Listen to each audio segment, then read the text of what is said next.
Em primeiro lugar, a gente tem que entender que o impacto da pandemia ele ainda não está totalmente mensurado, porque são estatísticas baseadas em análises de anos anteriores. Então, o que que a gente tem de mais concreto?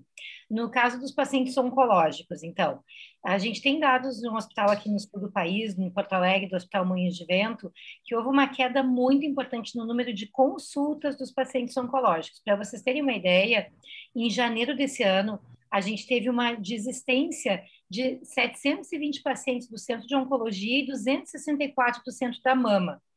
Se a gente for computar com fevereiro e março, ao todo, são 3.436 desistências de consultas, isso em 3 meses, que foram coincidentes com os meses de agravamento da pandemia. O quanto isso vai acabar resultando em mais mortes, a gente não sabe como mensurar. O que a gente tem do ano passado, logo no início da pandemia, você deve lembrar que foi feita uma publicação da Sociedade Brasileira de Cirurgia Oncológica e da Sociedade Brasileira de Patologia, estimando que 50 mil pacientes estariam sem diagnóstico, isso em 2020, lá no meio do ano. Então, provavelmente esse número aumentou, a gente só ainda não tem o reflexo do que vai acontecer em relação à oncologia, aos casos de câncer.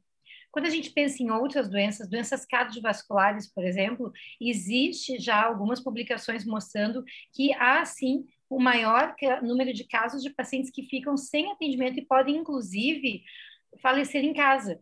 Então, pacientes com acidente vascular cerebral, com cardiopatia isquêmica, que não vão buscar auxílio na emergência, porque tem aquele conceito de, não, a pandemia está muito grave, a gente tem que esperar. Então, essas são estimativas, a gente não tem um número concreto ainda para passar, mas a gente tem bastante receio de que esses casos aumentem, né? Pelo menos em gravidade, não necessariamente em morte, no caso de câncer, mas talvez sim no caso das doenças cardiovasculares. O que que Sim. pode vir a acontecer? As últimas estatísticas publicadas em 2019 eram a previsão de 2020, desses 600 e poucos mil casos de câncer.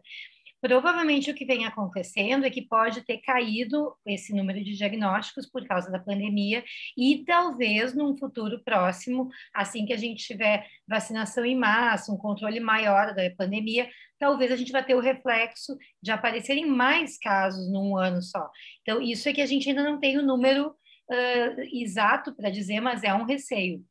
Uma coisa Sim. importante de comentar é que os casos de câncer que são graves, eles aparecem, porque os pacientes ficam com sintomas, percebem as alterações, então eles vão buscar atendimento.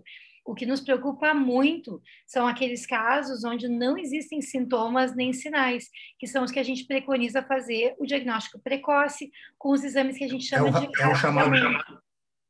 é o chamado rastreamento. Isso, exato. Então, por exemplo, mamografia, exames da próstata, exames do intestino, exames que se faz sem ter manifestações do câncer, justamente para diagnosticar no estágio onde ainda se pode curar a doença.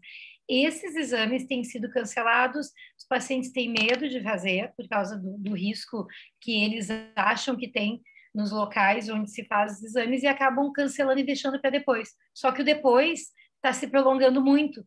Então, a recomendação que a gente faz é que não se cancelem exames. Claro, é importante entender qual é a situação de cada região do país. E os pacientes devem procurar saber se é seguro fazer exames, mas de uma forma geral, os locais onde se faz esses exames estão super preparados para receber pacientes com todos os protocolos de segurança necessários para evitar contaminação pelo coronavírus. Então, é um medo que acaba sendo prejudicial e que muitas vezes é um medo em excesso. Sabe, Pablo, que isso pode ter um impacto muito no sentimento geral de medo, né, e de insegurança. Mas se a gente for pensar mesmo nesses hospitais ou instituições menores, existem protocolos para poder proporcionar que pacientes que precisam fazer exames sem Covid, sem infecção, possam fazer seus exames de forma mais segura. Vamos pensar o seguinte: as pessoas continuam indo no supermercado, por exemplo. Ninguém deixa de ir, algumas pessoas deixaram de ir, mas grande parte da população que tem medo de sair acaba não tendo medo de frequentar outros locais que também têm alguma segurança.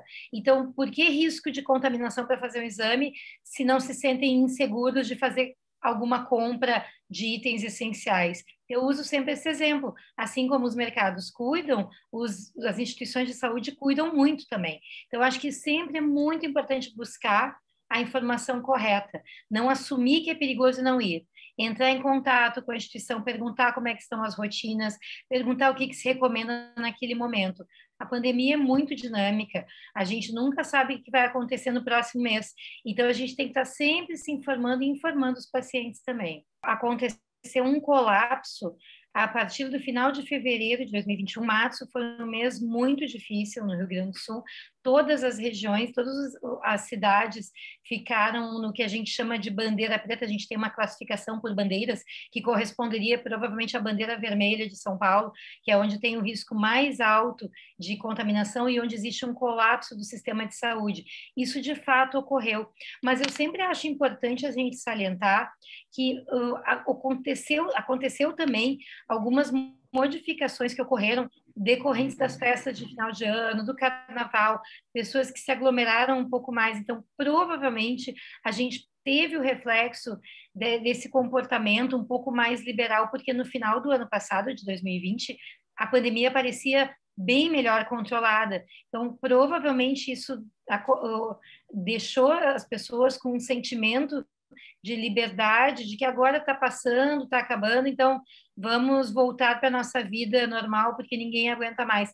Acredito que isso tenha tido um impacto nesse colapso que a gente viu acontecer no início de 2021, que foi muito sério, e que agora parece que vai começar a melhorar, né? O que a gente espera, o que a gente está tentando viabilizar no Estado. Mas de fato ocorreu, e eu acredito que o comportamento da população é muito responsável pelas questões de pioras e melhoras da pandemia, porque se a gente for pensar, agora uma opinião muito pessoal minha, o comércio nunca precisaria ter fechado em nenhum momento se a gente tivesse um comportamento adequado como população, se a gente respeitasse as medidas de distanciamento social, uso de máscaras, respeito ao número máximo de pessoas em espaços públicos e em espaços fechados também. A gente vê com muita frequência em elevadores de instituições de saúde que existem recomendações muito claras, com letras grandes, dizendo o número máximo de pessoas nesse elevador é X, e as pessoas tentam entrar no elevador com mais gente do que o recomendado. Então, esses detalhes que são uma questão de educação ou da falta dela, provavelmente são muito importantes nos momentos de piora da pandemia. Então, espero que a gente agora, com início de vacinação, mesmo que a passos lentos, consiga evoluir para um momento um pouco melhor no país inteiro. Para não ficar muito político, né? Porque eu acho que a pandemia ficou de uma forma politizada no Brasil que fez um mal enorme, assim, para tudo, mas mostrar que vai muito da educação da população também, os desfechos que a gente vê. Então, a gente precisa entender que a pandemia existe, que algumas pessoas morrem, máximo evitar que mais pessoas se contaminem, e não só porque o sistema de saúde pode colapsar, mas porque elas podem acabar falecendo. Não se sabe exatamente quem são as pessoas que vão ter uma infecção mais grave.